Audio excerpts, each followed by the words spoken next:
Good afternoon, everybody, and welcome to the Israel Brief, brought to you by Lay of the Land. I'm Rolene Marks, your host, bringing you the top stories from Israel and the region every Monday to Thursday, right here and on YouTube at the Israel Brief. You know what to do. Just simply click on that red subscribe button and you will be notified every time we post a brief. So let's look at those top stories, and we begin now with a question that has been on many people's mind, and that is whether or not the Biden administration, when it comes into power in January, will re-enter the Iranian nuclear deal. Now, in an interview with the New York Times, President-elect Joe Biden expressed the fact that he will be prepared to enter the Iranian nuke deal on conditions that they accept strict compliance and that they rein in their proxies. Now, two of Iran's proxies include Hezbollah, which yesterday Slovenia announced that they would be joining many states around the world in recognizing as a terror organization, and the other organization, Hamas, which poses a threat to Israel's southern citizens. Now, Saudi Arabia, Bahrain, and other regional power have expressed their concern of the Biden administration going back into any kind of negotiations with the Iranian regime. And Israel has said that this time we will not be caught unawares, or we will not be caught off guard, and have launched their own offensive to try and explain just what a threat Iran poses and to ensure that we are not left out. However, Biden has expressed a hope that countries like the UAE and Saudi Arabia will join the talks. So I guess we have to wait till next month and the months to follow to see whether or not Biden will make true on this discussion to re-enter talks with the Iranians. And this follows the assassination of chief Iranian nuclear scientist Mohsen Fakhrizadeh, and the United Nations Security Council have indicated no willingness to get involved or to deal with the issue. Our next issue brings us back to the COVID-19 pandemic, and I think many of us are fatigued by this and wish it would just go away already. But it does look like there is some hope on the horizon. And before we get to that hope, let's take a look at what the situation is for Israel at the moment. In the last 24 hours, there has been an increase in the amount of infections, the highest since October.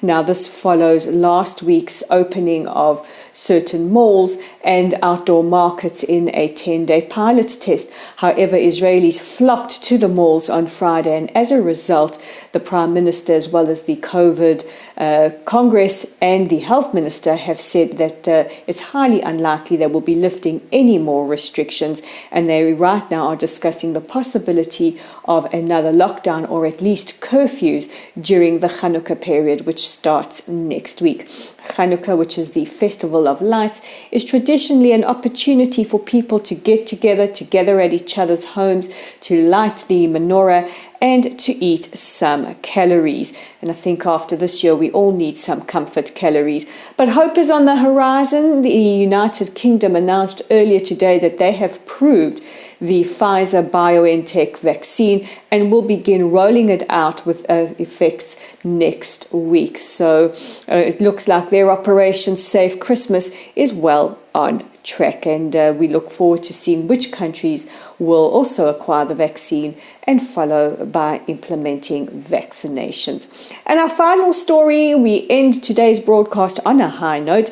The Bahraini Minister of Trade and Commerce is in the country and has signed bilateral agreements on trade and tourism with the Israeli government.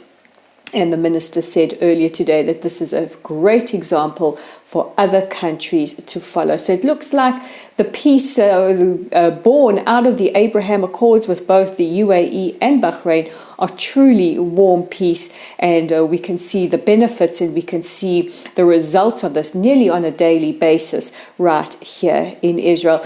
And as we end talking about normalization, we would just like to wish our viewers and our supporters in the United Arab Emirates, our brand new friends, a very happy UAE National Day. It is their 49th birthday, and we join in in your celebrations. So those are the top stories making headlines. Don't forget to check out our website for original content, and you can read an article I have written on the story I spoke about the other day, which is the history of Jewish refugees who were kicked out or expelled from Arab states. That will be up there and on our Facebook page, which you can find at Lottel's site. And we would love it if you haven't already to please either follow or like us. And don't forget to share our content. It really helps to educate people about the situation in Israel when you do that. Also, a reminder about our YouTube channel, which you can find at the Israel Brief. And we're on Twitter if you would like to retweet, interact, or just say hey. And you can find us at Lay of the Land with the digit 5. That's Lay of the Land 5. So with today's top stories, I'm Rolene Marks. This is the Israel Brief. I want to wish you a safe and healthy rest of your Wednesday. Can you believe we're almost over the week already? And we'll chat again tomorrow.